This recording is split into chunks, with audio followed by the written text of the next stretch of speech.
Fight and flight.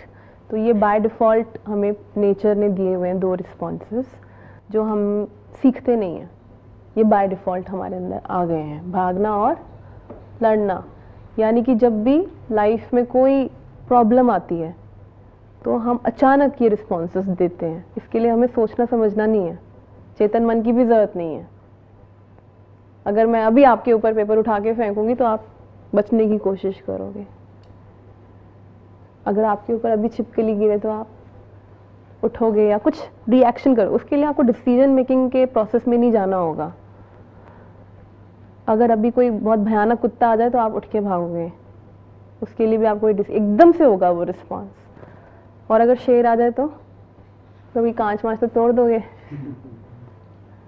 तो वो responses जो है भागना या लड़ना। आपसे कोई कमज़ोर होगा, छोटा मोटा कुत्ता भौंक रहा होगा तो आप पत्थर से मारते हो, तो दैट इज़ फाइट, लड़ना, सिचुएशन से लड़ना। और कोई आपसे ज़्यादा शक्तिशाली आ जाए तो आप क्या करते हो, भाग जाते हो, वो फ्लाइट है। ये हम रोज़ करते हैं अपनी डेली लाइफ में, उसके बारे में आगे बात करेंगे। तो अब मन का सिद्धांत एक कंप्लीट मैंने आपको एक्सप्लेन कर दिया है, थ्योरी ऑफ माइंड। दोबारा से बता देती हूँ एक ब्रीफ कि पूरा जो मन है, आपको परिभाषा तो पता लग गई है, काम कैसे करता है। 8 से 12% चेतन मन है, 88 से 90% अवचेतन मन है। अवचेतन मन सबसे ज़्यादा बड़ा है, सबसे ज़्यादा शक्तिशाली है और एक लाइब्रेरी की तरह है। मगर ज़्यादातर लोग दुनिया के अपनी पूरी ज़िंदगी सिर्फ चेतन मन से जीते हैं और मर जाते हैं, यानी बेहोशी में ही आते हैं, बेहोशी में ही चले जाते हैं। होश में आना क्या है, होश में आना है अपने अवचेतन मन को पहचान लेना और उसकी शक्ति का यूज़ करना शुरू कर देना, जो हम इस पूरे वर्कशॉप में अब सीखने वाले हैं। तैयार हैं आप लोग? तो आपने पढ़ा कि अवचेतन मन में 2 प्रतिक्रियाएं हैं, रिएक्शंस हैं जो नेचर ने हमें दिए, लड़ना या भागना, फाइट और फ्लाइट। तो ये तो हमें कुदरत ने दिए थे, क्यों? For survival. जैसे आदि मानव था, भूकंप आया कैसे बचना है, कोई जंगली जानवर आया कैसे बचना है, अगर ये पता ही नहीं है प्रतिक्रियाएं तो वो सर्वाइवल ऑफ लाइफ नहीं हो सकता था। जीवन की सुरक्षा के लिए कुदरत ने ये हमें 2 चीज़ें दी हुई हैं।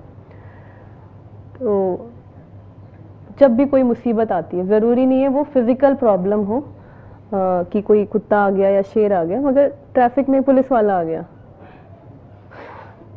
या बॉस ने डांट दिया या पापा ने दोस्त के सामने इंसल्ट कर दी, ये भी तो मुसीबत है ना, क्राइसिस है।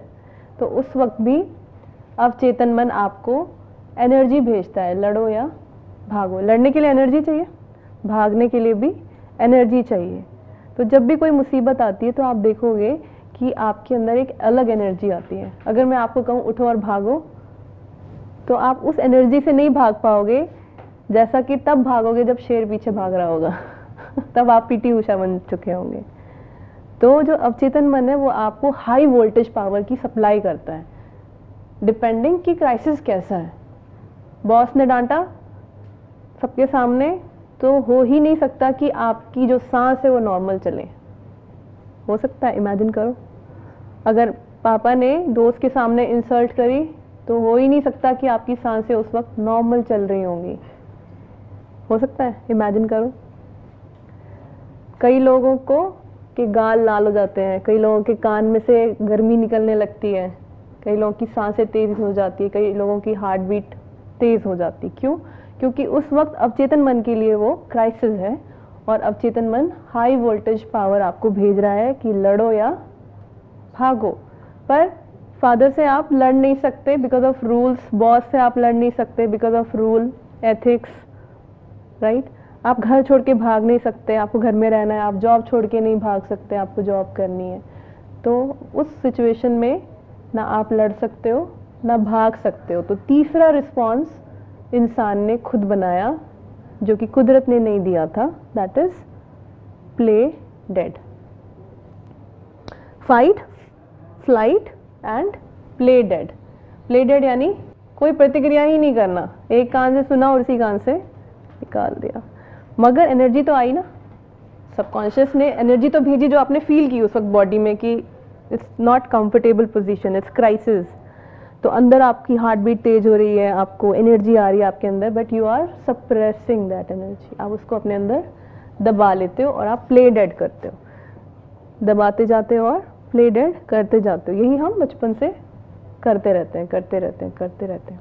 तो जब ये प्ले डेड की एनर्जी बहुत बढ़ जाती है तो एक टाइम आता है मन उससे संभाल नहीं पाता, तो वो ट्रांसफ़र कर देता है बॉडी में, और बॉडी में जाने के बाद ये प्ले डेड की ऊर्जा बन जाती है डिसीजेस और डिसऑर्डर्स, फिजिकल बॉडी में प्रॉब्लम्स। अगर फिजिकल बॉडी में नहीं भी ट्रांसफ़र हुई तो इमोशनल लाइफ में डिस्टर्बेंस, फैमिली लाइफ में डिस्टर्बेंस, मेंटल डिस्टर्बेंसेस, तनाव, डिप्रेशन। तो जो प्ले डेड है वो ओरिजिन है सभी डिसीजेस और दुनिया की सभी प्रॉब्लम्स का एक ही ओरिजिन है, दैट इज